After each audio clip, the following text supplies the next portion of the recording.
GCPD, The Blue Wall, issue 5, John Ridley writing with Stefano Raphael on the art. So yeah, the big end of the last issue was Ortega, the cop, became an extremist and murdered Montoya's brother and his fiancée, her future sister-in-law.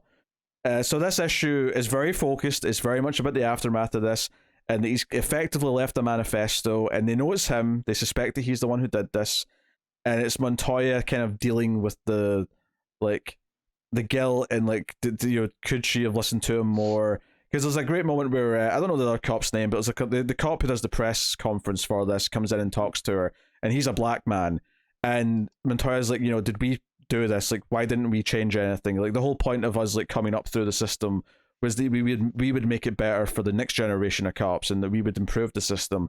And it feels like we've just become one of the old white boys, like we had to put up with back in the day. So she's sort of really wrestling with that. And Ortega's father hates cops, so he's defending him staunchly anyway. And we see the reaction of his two friends who are like, "Do you believe he's done this? Like how do we look at this? How do we feel about this?" And it almost feels like at least one of them's kind of like, "Oh, I don't know if I even necessarily blame him," and or whatever. But there's a big moment towards the end of the issue where Ortega comes to talk to him, and ultimately he has to call the police, and it's this emotional beat for him because he wants to trust Ortega, but Ortega's got a gun pointed at him, even though he's saying he won't hurt him. And ultimately he's like, no, he has to be taken in, he has to be stopped because he has become this psychopath, regardless of there being justifications for he needed help. This system has created who he is now. And that's probably the big thing in the issue, as well as other Montoya, is that the guys who are harassing Ortega and making the racist jokes and set up that racist party for him, the psychologist in this force comes to talk to them and says, so do you admit that you were harassing him? And he's like, we hazed him a bit like we do everyone, but this is not our fault. That someone like him doesn't belong in the force. Well, what do you mean? Do you mean someone who's unstable, or do you mean someone who's of his racial descent? And basically they react the way you think. They don't accept their responsibility. They see him as a nut job and all the rest of it. And it's actually this group of racist cops that end up being his next victims. They're out, joking about it on the street later in the issue, and just like an execution style, the bullets come in and kill them, and Ortega straight up assassinates them, and it's his next thing in the manifesto. And it leads to some really interesting conversations because Montoya's again talking to the other cop about what they should do once this has happened, and they're trying to manage the idea that depending on how they talk about him, they're worried that the public might start to kind of root for him he's some sort of vigilante rather than a psychopath, because he's going against this system that is heavily flawed, and the public don't really trust the police. And it's no, they might treat him like some sort of extreme SJW vigilante. Yeah, and like a martyr. We have to kind of be careful how we process that, because we can kind of almost see how the people might see him like that, but because we can connect with Montoya, and we're seeing this person who was struggling in the role she was given, and that she was she just didn't really have the time or space to process or help this young cop. She was too busy dealing with her own shit. But then she's ended up with her brother dead and her sister-in-law, or soon-to-be sister-in-law, dead. There's a really great page where she goes to the hospital, and the parents of the woman in the couple, not her brother, are at the hospital crying, and she comes up and she basically says, "Hey, I was thinking that we could still bury them together, and if you need anything, let me know." And she hugs the mum, but then she leaves, and they're left just sitting there crying, where she's off to go and do her own thing. So, and there's also a couple of scenes where she talks to Ortega's friends in the force about stuff. And again, that makes her question kind of her own culpability in this, and creating who this guy is, and that he's turned into an extremist. So, the Officer Park talks about how he felt bad about the way that Park was treated when she was treated as this hero, and then it came out she was lying and kind of faking it.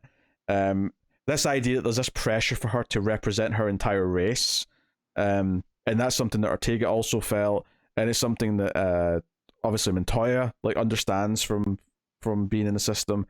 And she tries to get rid of the dog. So last issue, her brother gave her a dog as a present, and she tried to give the dog up to a kennel or whatever, but decides to take it home again when she's told that if they don't find a new owner for it in 6 weeks, they'll have to put it down.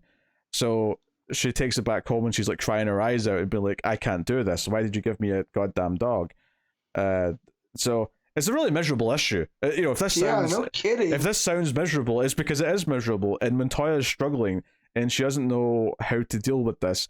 And it comes to this really big moment towards the end where she goes to a bar, and she asks for a drink, and the bartender's like, "You told me not to give you one," and she insists, and she stares at the drink, and that's when Two-Face shows up.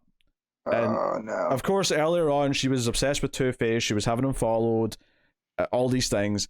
And Two-Face shows up and says, "Say the word and he's dead." And she's like, "What?" It's like, "Look, I need to make up for what I did to you. I'm trying to be better. So you say the word and this guy's dead. Ortega's dead for killing your brother, and I'll take it to my grave. No one will ever know. I'll kill him for you." And she says no, obviously, but it's this kind of interesting thing where he's making this offer, and she's like, "No, I can't let you do it, Harvey. If you're really reformed, if you're really good now, then you can't throw that away."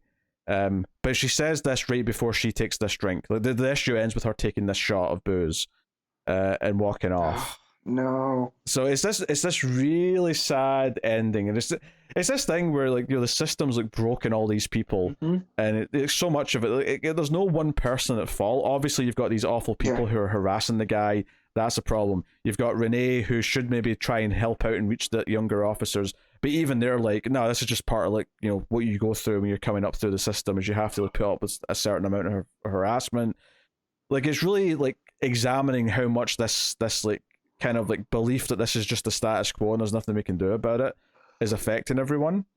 So this has been a fascinating little book to read. That's really kind of, really, really poking at Montoya as a character, and this idea that, I think even as a reader, you're a little bit guilty of expecting Montoya to be better to these younger officers because she's a person of color who's come up through the system and has got to the point where she's the one in charge. But it's kind of like what the other characters were saying here, is that you feel this pressure to be a representative for your entire race.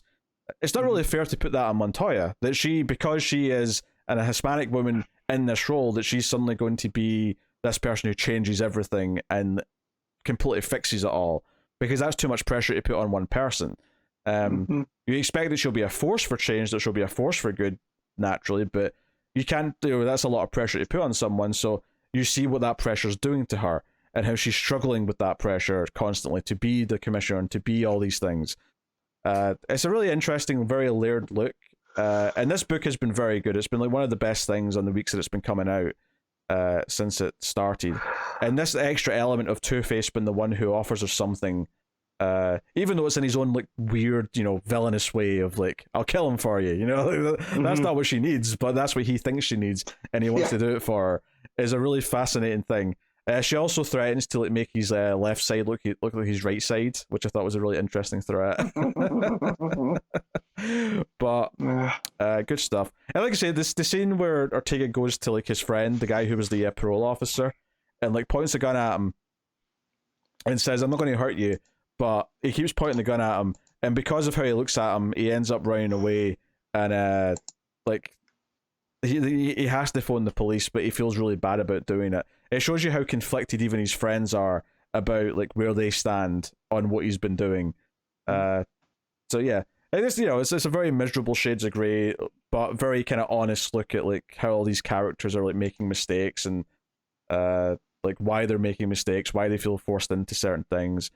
Ortega is very much a product of the world around him, and it's sort of examining how and why, and it's interesting stuff.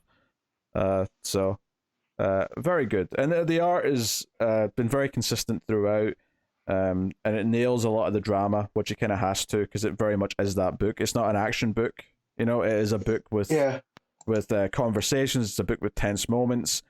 It's a book where you have to, just seeing the racist cops laugh and joke about it, and seeing the reaction is important.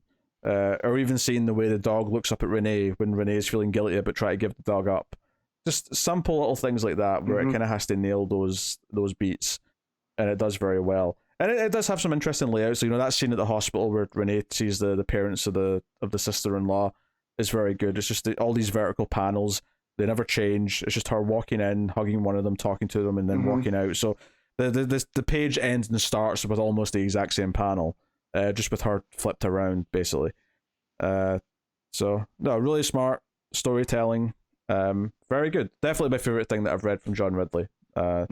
So, probably a nice clean 9 out of 10 for this issue. It's good. Very good. I clicked on the Comic Geeks and I was looking at, some of the stuff in the book, and one of the reviews from a user was, Gotham messed Renee up so much that Two-Face is like, you need a hug. So, and of course, Two-Face's version of a hug is, I'll kill the SOB. But yeah. No, I mean, I've liked this since issue 1, but I think these last 2 issues have really this is kind of a special story. Like, if this sticks to landing, because there's only 1 issue left now, so if this sticks to landing, this will be a really special thing. And I would hope that Ridley gets to do maybe another miniseries or something that kind of follows it up. Yeah, I remember him seeing something online about him trying to spin this into New Gotham Central.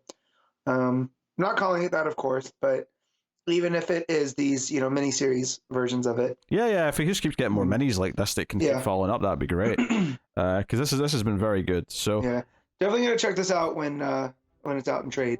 Yeah, because it seems you got me at Two-Face, especially in this issue. Offering his services.